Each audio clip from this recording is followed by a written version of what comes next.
Good morning, colleagues, friends, I would like to say. I think my talk will be a little bit of a change of gear. I tend to err on the frivolous, etc., and I believe we should also enjoy what we do to a certain extent.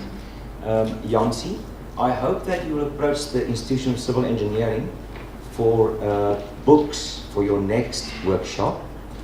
And ask Mari, please. Yesterday we spoke about engineers not being able to write, and I took up that one. Incidentally, I was commissioned to write the book Travels with Civils. That's another tourist book, a guide from province to province, which can be used by tourists to go and see dams, bridges, high buildings, waterworks, all sorts of interesting things. Mari was very instrumental way back when we started talking about this book. So maybe that's another one you can consider next time. But that's just on the sideline. The subject of my talk is somewhat misleading. I don't believe that communication consists of writing only or talking. There's a lot of it coming into play when we want to communicate. And in fact, let me say a couple of things about what I mean. Last night I stayed over at my son's house, and the dogs were very glad to see me.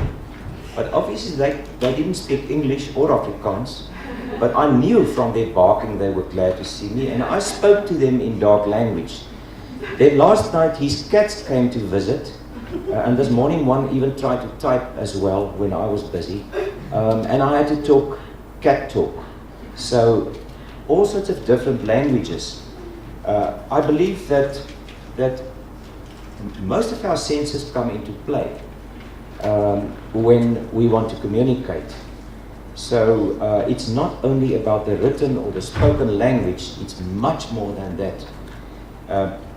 I just want to quote something, I think it's from an advertisement or somewhere where the lady says, "I love it when you talk foreign." You remember that one, and I'm not sure where it comes from, but from an advert. I love it when you talk foreign. And then there's engineers talk. We heard that yesterday as well. And in my working career, I found that when we appointed staff on the administrative side, it took them a couple of years to understand our language, in a sense. Because a lot of our staff have to support us, and it's difficult to change your language. Well, you do baby talk, but then you do other sort of talk. But I have a lot of respect for the ladies who worked with me, who learned to understand us, but it takes a couple of years to get to that point. The ones that aren't engineers? That's right. Yeah, they're not engineers. Then I would like to just explain to you a little bit more about what I mean by non-verbal communication or talk. In 94, I was appointed to the institution in 91. 94, we know what happened. And South Africa was up there and very visible to the world, and most people who met you wanted to know what's going on here. So our first visit overseas to the American Society of Civil Engineers happened in 95, and I decided to go as an ambassador for South Africa. So I bought myself a tie, you can see this, and I had key holders made up, all sorts of things, a bow tie with a South African flag, and I had it made from out of beads. And the ladies I don't know if they're still there, but the ladies at the Union Buildings, we went there and they made the stuff.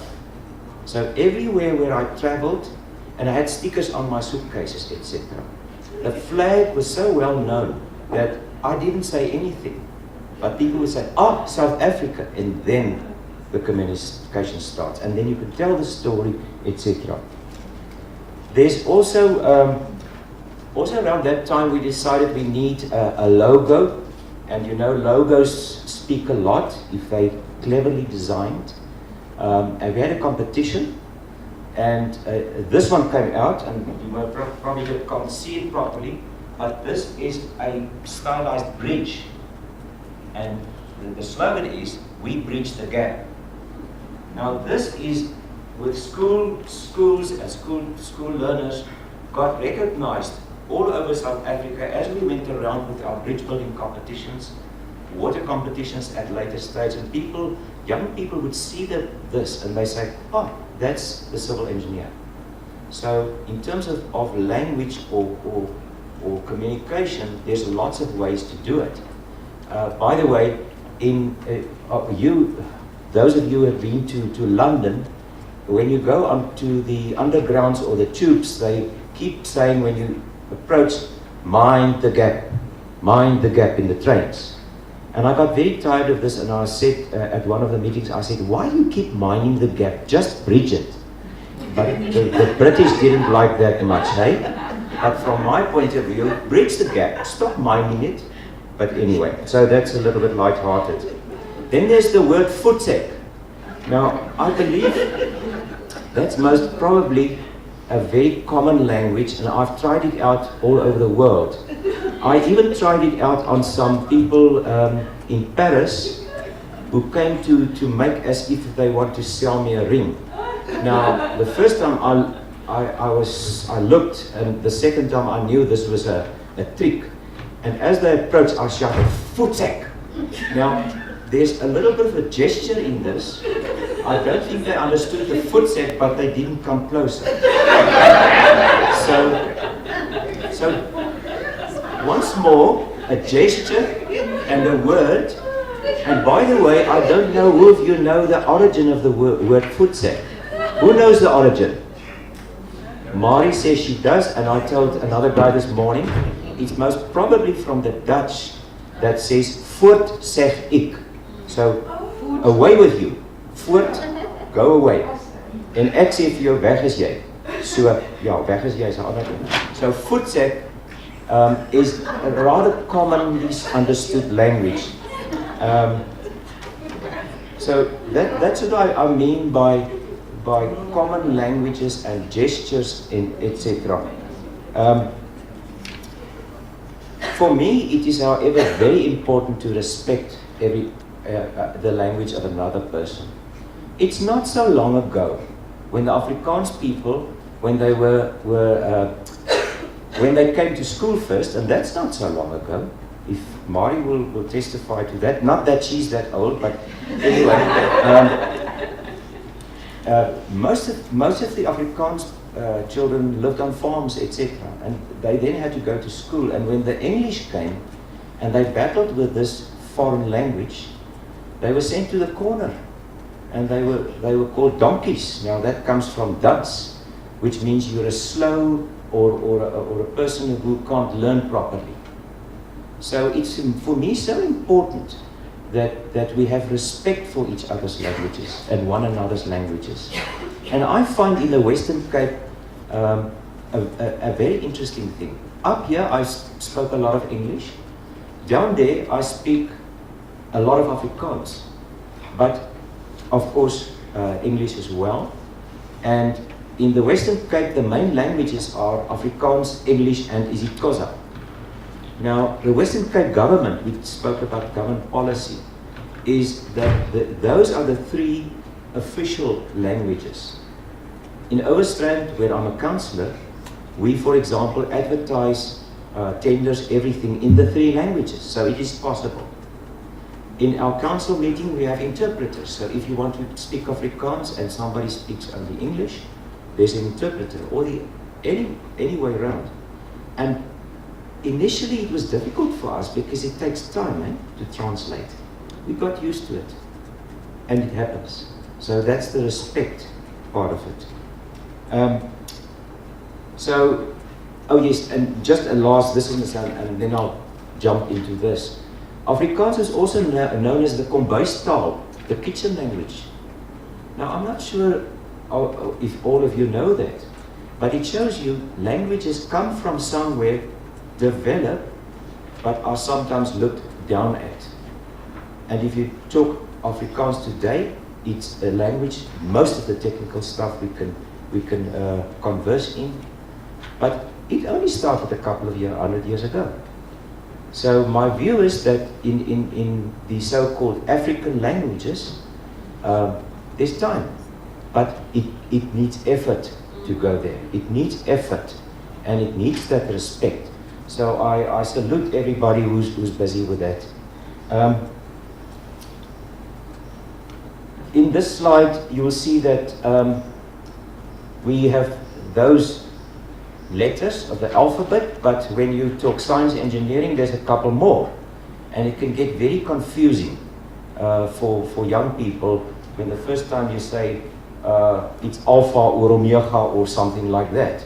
So it's more than just English or whatever language we talk. It's also those symbols which become very difficult. Now, I base this talk, and I took a lot from it, not all of it, the 61st Professor Alfred Snape lecture. I was fresh from lecturing in UJ and the Western Cape when I was invited to deliver this memorial lecture. So I thought, what can one talk about? Now, he was the first civil engineer, head of civil engineering department in the Cape, at the Cape University, Cape Town University. That was in 1953. So that's also not so long ago. Young professions, young languages, and there we go. But when he started his career as the head of department, I was 6 years old, and I walked through the gates of the R. Laerskool in the dusty Karoo, and it's interesting, just an anecdote again. Dusty gravel streets, a bucket system. I was 16 years old when first time ever I saw a flush toilet. In my lifetime. It's interesting how things develop. My maternal grandfather, Johannes Oukamp, was a fitter and turner at the railway, so I started to learn technical terms at that stage already. And it's interesting that certain things happen when you grow up. People around you, very important, because they are also your teachers, although school, of course, makes a very big impression on most of us. There's a saying, and I don't know where it comes from, I mentioned yesterday, those who turn up will rule the world. So I appeal to you as my colleagues, turn up and rule the world. If you want to change government policy, turn up and get involved. At this late stage in my life, I'm 70, I got involved in politics, and that's another different language. Let me tell you, it's very foreign to me as a civil engineer. But turn up and do your part, become involved. I believe that we have maybe lost some of our momentum. Are we leading the way as engineers, scientists, technologists? Are we leading the way? Are we following? I think we should start leading again, and especially in this rapidly changing world of today. And I'll just briefly touch on what the American Society for Civil Engineers has done. Are we preparing our young people for a world that is, or for a world that has gone by? If I think when I grew up, no cell phones, no computers, nothing like that.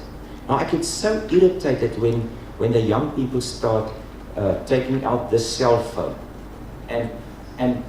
but maybe this is possibly the future. So why do we resist it? I now use it in council when there's a word that I don't understand, and political words and stuff. I quickly go to Thesaurus or Wikipedia and look it up and say, I know what it means.